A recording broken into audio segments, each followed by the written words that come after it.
am Aubrey Caraan. I play the role of Cora. And my name is Keon Johnson. I play the role of Timmy.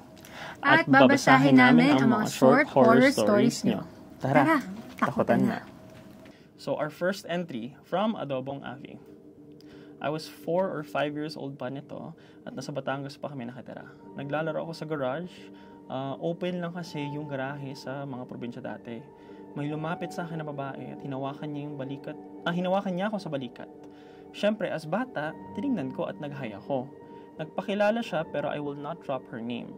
Right after niya magpakilala, umalis lang siya bigla. Naglakad papalayo. Then, kinuwento ko sa mommy ko na nilapitan ako ng isang babae tapos hindi siya nagsasalita nung una pero nagpakilala siya. Natakot yung mommy ko pagbanggit ko nung name kasi yung tao na yun ay patay na pala. Kamamatay lang a week before nung araw na naglalaro ako. Scary. Creepy. Nakaranas ka na ba ng ganon? Hindi pa, ayoko. Alam ko may narinig akong story na similar to that. Na parang for example, nung very moment na yun, yung tao, parang same house sila nakatira. Pagbaba lang niya sa parang first floor ng house nila, nakita nila yung tao na yun, nasa living room lang, kakadaan lang, tapos nag-hi, ganun. Tapos mamaya, later that day, may narinig siyang news na parang patay na pala yung tao na yun nasa hospital. So parang napapatanong ka, like last visit na pa to sa akin, parang bumabati ka na, ito na yung last moment natin together, kahit, in theory, patay na pala. Nakaka-chill talaga yung mga moments na yun na malalaman mo pala, patay na pala this whole time. Tapos mapapatanong ka, paano kaya? Horror story from itsme_Herberts. Share ko lang po. May experience about katatakutan moment.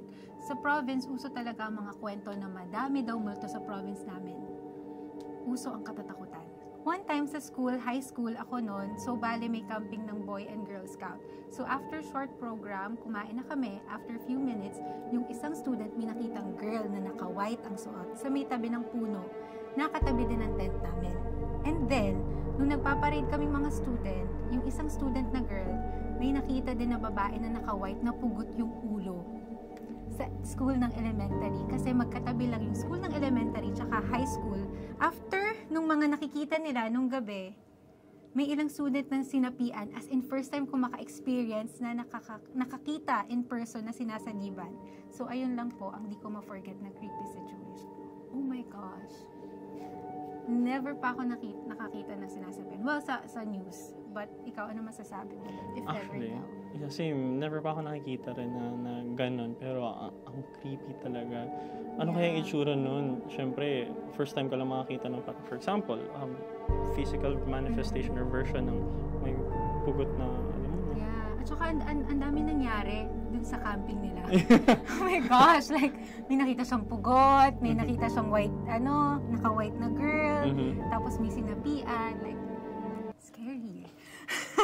But ayun, I hope na okay naman lahat that time. So, yeah. Don't forget to stream Sembreak exclusively on Viva One. Kaya subscribe na for weekly source of takot at kilig. Sa Viva One, bida ka dito.